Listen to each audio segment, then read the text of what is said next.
Em novembro de 2010, na tranquila e arborizada Dunwoody, Geórgia, a rotina matinal de uma pré-escola prestigiosa foi interrompida pelo som de 4 tiros. Russell Rusty Snyderman, um empresário e pai de 36 anos, acabara de deixar seu filho de 3 anos na creche. Ao retornar para seu carro no estacionamento, ele foi abordado e executado a queima-roupa por um homem barbudo, usando um moletom com capuz. O atirador desapareceu em uma minivan prateada. O assassinato chocou a comunidade.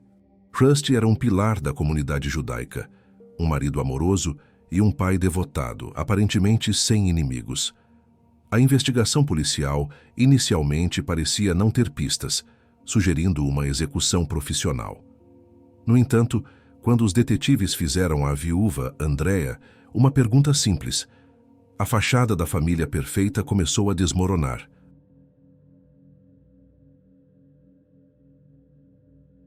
Russell Rusty Snyderman nasceu em 18 de junho de 1974 em Cleveland, Ohio. Filho de Donald e Marilyn Snyderman, cresceu em um lar estável e voltado para a educação. Desde cedo, demonstrava inteligência e determinação incomuns. No colégio, destacou-se como editor do jornal escolar e participante ativo de esportes, cultivando tanto o intelecto quanto o espírito competitivo.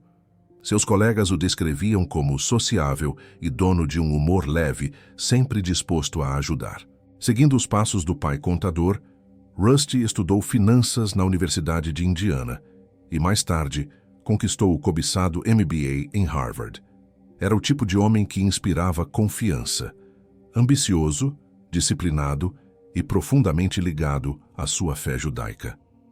Andrea Greenberg Snyderman nasceu em 25 de outubro de 1975 em Cleveland, Ohio, em uma família judaica tradicional e financeiramente confortável.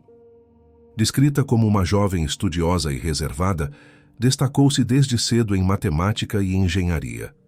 Ingressou na Universidade de Indiana, onde conheceu Rusty através do grupo estudantil Hillel. Andrea sempre foi focada em resultados, meticulosa e cautelosa em suas decisões. Formou-se em engenharia industrial e iniciou uma carreira promissora na General Electric, trabalhando com sistemas de qualidade e gestão. Apesar de sua postura discreta, era admirada pela competência e disciplina. Sua vida parecia seguir um roteiro exemplar: estabilidade, progresso e uma fé sólida guiando suas escolhas. Em 30 de dezembro de 2000, Rusty e Andrea se casaram em uma sinagoga na Flórida, num evento que reuniu ambas as famílias em clima de felicidade. O casal compartilha valores semelhantes: trabalho árduo, espiritualidade e o desejo de formar uma família unida. Após a cerimônia, viveram em várias cidades, acompanhando as oportunidades de carreira de Rusty e as promoções de Andrea. Em 2005, fixaram-se em Dunwoody, na Geórgia, um subúrbio tranquilo e próspero próximo a Atlanta. Lá, deram as boas-vindas à primeira filha, Sofia. 2 anos depois, nasceu o segundo filho, Ian. Viviam o que parecia ser o retrato da família ideal: casa ampla, estabilidade financeira e 2 filhos saudáveis. O casamento dos Snyderman prosperava em meio a conquistas profissionais e familiares. Em maio de 2007, o casal comprou uma casa de luxo por $920 mil, com mais de 4.600 pés quadrados, 5 quartos e uma garagem espaçosa. Rusty trabalhava como consultor financeiro para o JP Morgan e Andrea lecionava online para uma instituição de negócios.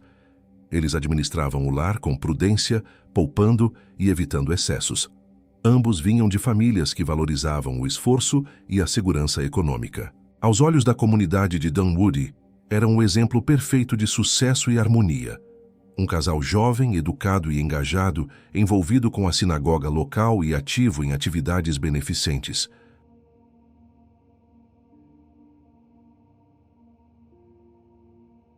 A crise econômica de 2008 alterou o equilíbrio daquela rotina tranquila.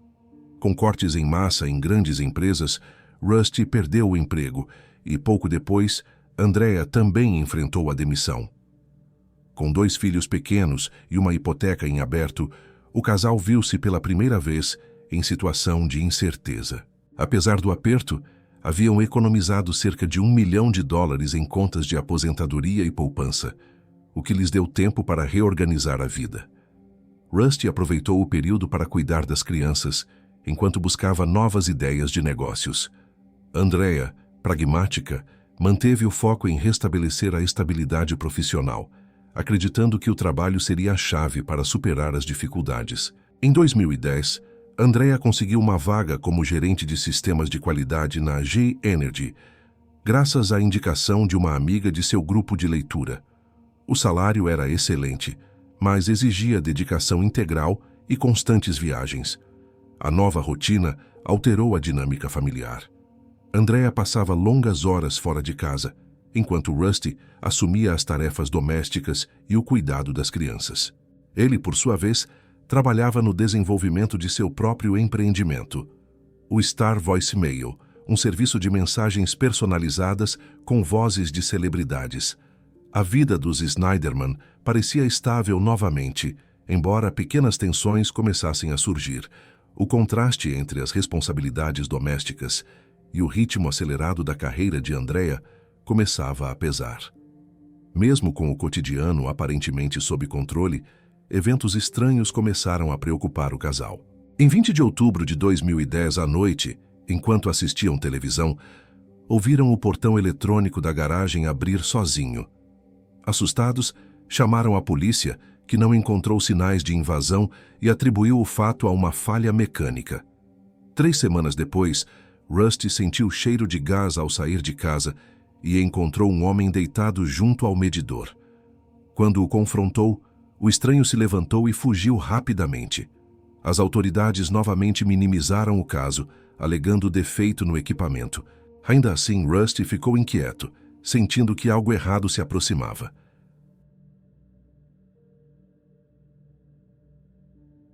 Na manhã de 18 de novembro de 2010, tudo parecia normal. Andrea saiu cedo, por volta das 8 horas da manhã, levando a filha Sofia à escola, antes de seguir para o trabalho. Rusty, animado com uma reunião marcada para as 11h30, vestiu-se e preparou o filho Ian para a creche. Às 9 horas, estacionou o carro no Dunwoody Prep e acompanhou o menino até a entrada. Ao retornar ao veículo, um homem disfarçado com barba postiça e capuz aproximou-se. Sem aviso, sacou uma arma e atirou 4 vezes. Os tiros ecoaram pelo estacionamento vazio. O atirador fugiu em uma minivan prateada sem placas. Poucos minutos depois, Rusty Snyderman estava morto, vítima de um crime que chocaria toda a comunidade. Logo após o assassinato, a polícia de Dunwoody tratou o caso como uma execução cuidadosamente planejada. O assassino havia agido com precisão e fugido sem deixar rastros, descartando a hipótese de assalto. A ausência de roubo, combinada à escolha do local, um estacionamento infantil, indicava motivação pessoal. Agentes recolheram cartuchos e entrevistaram testemunhas, que descreveram um homem com barba postiça, moletom escuro e dirigindo uma minivan prateada sem placas. O crime parecia cirúrgico, e o atirador sabia exatamente o momento em que Rusty estaria ali. A primeira conclusão dos investigadores foi que o assassino conhecia a rotina da vítima, o que sugeria um envolvimento próximo ou uma emboscada premeditada. Como é comum nesses casos, o olhar dos investigadores voltou-se para o círculo mais íntimo da vítima. Andrea Snyderman, ainda em choque, foi interrogada diversas vezes. A polícia observou que ela parecia genuinamente abalada, mas algumas respostas despertaram curiosidade. Questionada sobre inimigos ou conflitos conjugais, negou qualquer problema. Mesmo assim, os detetives sabiam que a primeira etapa de uma investigação sempre envolve o cônjuge. Buscando entender o cotidiano do casal, apreenderam computadores, registros bancários e a apólice de seguro de vida de Rusty, avaliada em $2 milhões, com Andrea como única beneficiária. Ainda não havia prova contra ela, mas o valor e a frieza dos fatos levantaram discretas suspeitas. Durante os primeiros depoimentos, Andrea relatou 2 episódios estranhos ocorridos antes do crime. O primeiro envolvia a abertura inesperada da porta da garagem e o segundo, a aparição de um homem deitado ao lado do medidor de gás, semanas antes do assassinato. Ela descreveu o intruso como um latino alto, o que não correspondia ao atirador visto na cena do crime. Ainda assim, a coincidência intrigava os investigadores. Eles compararam os relatórios das chamadas anteriores à polícia e confirmaram que o casal realmente havia reportado esses incidentes. Essas informações ampliaram o quadro, mostrando que talvez alguém estivesse vigiando a família Snyderman semanas antes do assassinato. Em busca de possíveis inimigos, os detetives investigaram a vida profissional e financeira de Rusty, vasculharam registros de seu projeto Star Voicemail, contatos comerciais e trocas de e-mails. Nenhum envolvimento ilícito foi encontrado. Rusty não devia dinheiro, não enfrentava processos e era amplamente querido pelos colegas. Essa ausência de conflito nos negócios eliminava a hipótese de um crime financeiro. A investigação retornou, então, ao âmbito pessoal. Andrea foi novamente chamada e, pressionada, revelou um detalhe que mudaria o rumo do caso. Seu chefe, Remy Newman, havia declarado estar apaixonado por ela meses antes. Embora insistisse que jamais houve reciprocidade, esse dado despertou o alerta dos investigadores. Andrea tentou minimizar a importância da confissão de seu chefe, afirmando que o havia rejeitado educadamente e que mantinham apenas um vínculo profissional. Ainda assim, a menção a Newman, homem casado com posição de liderança na GE Energy, levantou suspeitas. Detetives descobriram que ele era o marido da mulher que havia ajudado Andrea a conseguir o emprego. Esse vínculo duplo de amizade e trabalho despertou interesse policial. Em paralelo, testemunhas próximas relataram que Andrea passava longas horas com Amy e realizava diversas viagens corporativas com ele. Mesmo sem provas de envolvimento romântico, a coincidência temporal entre o início da amizade e o assassinato era inquietante. No início de janeiro de 2011, após 7 semanas de investigação sem avanços, os detetives decidiram interrogar Remy Newman formalmente. Ele compareceu à delegacia no dia 4 de janeiro, vestindo terno escuro e aparentando tranquilidade. Durante o interrogatório, afirmou não ter qualquer envolvimento com o crime e disse ter trabalhado na manhã do assassinato, chegando ao escritório às 5h30. Câmeras internas confirmaram sua entrada, mas revelaram também que ele saiu antes das 8h e só retornou às 11h. O crime havia ocorrido exatamente entre 9 e 10h, o que deixava uma janela perfeita para a execução. O álibi começava a ruir. Uma descoberta ainda mais decisiva surgiu quando os investigadores examinaram registros de locadoras. Verificaram que, no dia anterior ao assassinato, Remy havia alugado uma minivan prateada, devolvida poucas horas após o crime. O veículo correspondia à descrição das testemunhas, e dentro dele foram encontradas fibras sintéticas compatíveis com uma barba falsa. As coincidências se multiplicavam. Ao ser confrontado, Newman demonstrou nervosismo e começou a contradizer-se. Embora negasse envolvimento, a polícia considerou que as evidências circunstanciais eram fortes o bastante para solicitar sua prisão. Naquela mesma noite, ele foi formalmente acusado do homicídio de Russell Rusty Snyderman e conduzido ao presídio do condado de DeKalb. Com M preso, os detetives mergulharam em sua vida pessoal e logo descobriram o que parecia ser a raiz de sua obsessão. Ele e Andrea haviam trocado cerca de 1.500 mensagens e ligações nos meses anteriores ao crime. O conteúdo, recuperado parcialmente, revelava uma relação emocional intensa. Em um e-mail ele pedia, "Case comigo". Em outro, ela respondia, "Desejo versus realidade é um mundo que tento ignorar". As comunicações foram apagadas do celular de Andrea no dia do assassinato, o que sugeria a tentativa de ocultar provas. Essa revelação desmontou a imagem de amizade inocente e fortaleceu a teoria de um relacionamento extraconjugal capaz de motivar o crime. As viagens corporativas tornaram-se foco da promotoria. Registros de hotéis mostraram que Andrea e Remy haviam compartilhado quartos em diversas ocasiões, incluindo uma estadia em julho de 2010 no Hampton Inn, em Longmont, Colorado. Testemunhas relataram comportamentos afetivos entre eles, como jantares íntimos e danças próximas. Uma funcionária afirmou ter recebido instruções de Newman para entregar flores e chocolates à nova esposa. Outro bartender relatou tê-los visto trocando beijos e carícias. Embora Andrea negasse qualquer envolvimento físico, os relatos consistentes e as despesas corporativas conjuntas criaram um quadro comprometedor. Ficava claro que Newman nutria uma paixão obsessiva e possivelmente delirante por ela. Enquanto a promotoria reunia provas, a defesa de Newman começou a traçar uma narrativa de insanidade. Psiquiatras forenses o examinaram e constataram indícios de transtorno bipolar com episódios psicóticos. O acusado afirmava ouvir vozes e ver entidades sobrenaturais. Dizia que anjos e demônios o haviam instruído a matar Rusty para proteger os filhos de Andrea, que ele acreditava serem seus. Embora essa explicação parecesse absurda, especialistas confirmaram que Newman apresentava delírios paranoides e mania de grandeza. A linha entre obsessão amorosa e loucura tornava-se tênue. Mesmo assim, para os promotores, o fato de ter planejado e executado o crime provava plena consciência de seus atos. Paralelamente, o comportamento de Andrea durante o processo começou a chamar a atenção.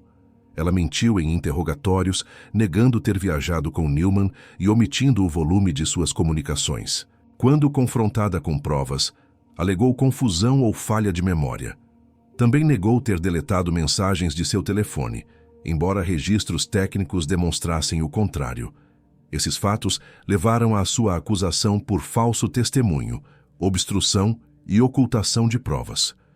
Contudo, sem evidências diretas de que ela tivesse participado do assassinato, as autoridades limitaram as acusações à sua conduta após o crime. O mistério permanecia. Teria Andrea manipulado um homem mentalmente instável para eliminar seu marido? O julgamento de Hemi Newman, em 2012, começou cercado de enorme atenção pública. A defesa apresentou-o como um homem em surto psicótico, incapaz de distinguir realidade de delírio. Alegaram que ele sofria de transtorno bipolar grave e acreditava que anjos e demônios o guiavam. O Ministério Público, por sua vez, sustentou que Newman planejou o crime friamente, comprando a arma um mês antes e alugando o veículo de fuga. A promotoria destacou que ele agira com premeditação, observando a rotina de Rusty e escolhendo um momento em que o assassinato seria rápido e eficiente. A corte ouviu especialistas, testemunhas e familiares, todos tentando decifrar a linha entre insanidade e cálculo. Durante o julgamento, psiquiatras contratados pela defesa afirmaram que Newman sofria de delírios e acreditava ter uma missão divina. Relataram que ele ouvia vozes, uma com o tom grave de Barry White e outra semelhante à de Olivia Newton-John, que o incentivavam a salvar as crianças de Andrea de um perigo imaginário. Já os especialistas do Estado refutaram completamente o diagnóstico, dizendo que, durante mais de um ano de observação na prisão, Amy jamais demonstrara qualquer comportamento psicótico. Para eles, o acusado era manipulador, não doente. O júri ficou dividido entre ver um homem mentalmente instável ou um assassino consciente, mas o veredito final reconheceu culpa com distúrbio mental. Com o veredito de culpado, mas mentalmente doente, Hemi Newman foi sentenciado à prisão perpétua, sem direito à liberdade condicional. A decisão foi recebida com alívio pela família de Rusty e com perplexidade pelo público. Apesar de a condenação reconhecer um transtorno mental, o júri considerou que ele compreendia a gravidade de suas ações. Na audiência, familiares da vítima descreveram a dor de perder um pai amoroso e marido dedicado. Andrea, presente na sala, chorava silenciosamente, evitando o olhar dos parentes de Rusty. A promotoria chamou o caso de um exemplo trágico de obsessão transformada em destruição, e o juiz reforçou que a frieza dos atos anulava qualquer justificativa de insanidade. Mesmo após a condenação, a defesa de Hemi recorreu. Em 2015, a Suprema Corte da Geórgia anulou o veredito, alegando uso indevido de registros psiquiátricos confidenciais. Um novo julgamento foi agendado em 2016. Desta vez, a estratégia de insanidade foi mantida, mas sem o mesmo impacto. A promotoria reforçou o planejamento meticuloso, apresentando provas de que Newman havia ensaiado o trajeto, estudado horários e monitorado a rotina da vítima. O júri deliberou rapidamente, declarando-o novamente culpado, agora sem o atenuante de doença mental. A pena foi confirmada: prisão perpétua sem possibilidade de liberdade. Remy foi transferido para o Augusta State Medical Prison, onde permanece até hoje.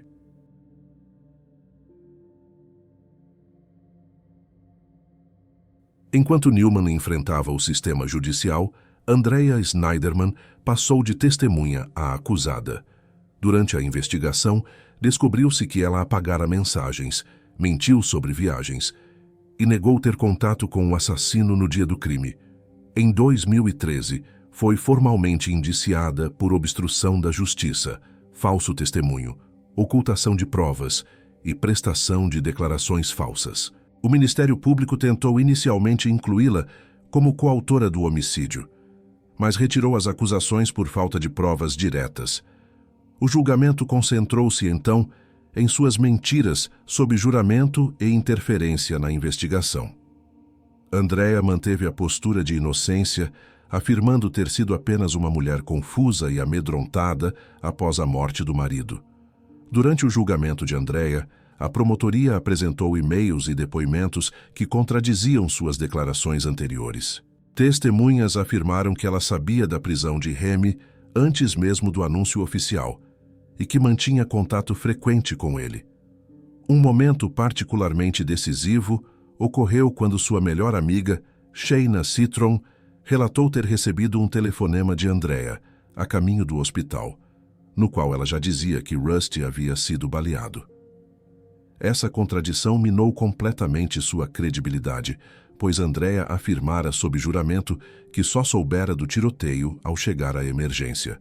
Diante das provas, o júri a declarou culpada em 9 das 13 acusações. A sentença: 5 anos de prisão. Andrea Snyderman iniciou o cumprimento da pena no complexo de Arendale State Prison, na Geórgia. Sua conduta exemplar e o tempo em prisão domiciliar reduziram a pena para aproximadamente 22 meses de encarceramento efetivo. Foi libertada em junho de 2014, após cumprir parte da sentença, e concluiu a liberdade condicional em agosto de 2017. Desde então, vive discretamente, evitando a imprensa. Durante o julgamento, afirmou que jamais tivera envolvimento físico com Amy e que suas mentiras decorreram de confusão emocional. Entretanto, para o público, seu comportamento continuou envolto em desconfiança. A percepção geral foi de que ela escapou de uma punição mais severa. Após as condenações, as famílias travaram uma batalha pela guarda das crianças. Os pais de Rusty solicitaram a custódia, argumentando que Andrea era moralmente inapta, enquanto os avós maternos defendiam a estabilidade dos netos. O caso foi resolvido em sigilo judicial, e os irmãos cresceram sob cuidado da família Greenberg. Hoje adultos, mantêm-se afastados da mídia. A perda precoce do pai e o escândalo em torno da mãe deixaram cicatrizes profundas. Rusty, lembrado como um homem generoso e dedicado, tornou-se símbolo de integridade. Seus amigos criaram um fundo educacional em sua memória, garantindo que seus filhos tivessem acesso à melhor formação possível.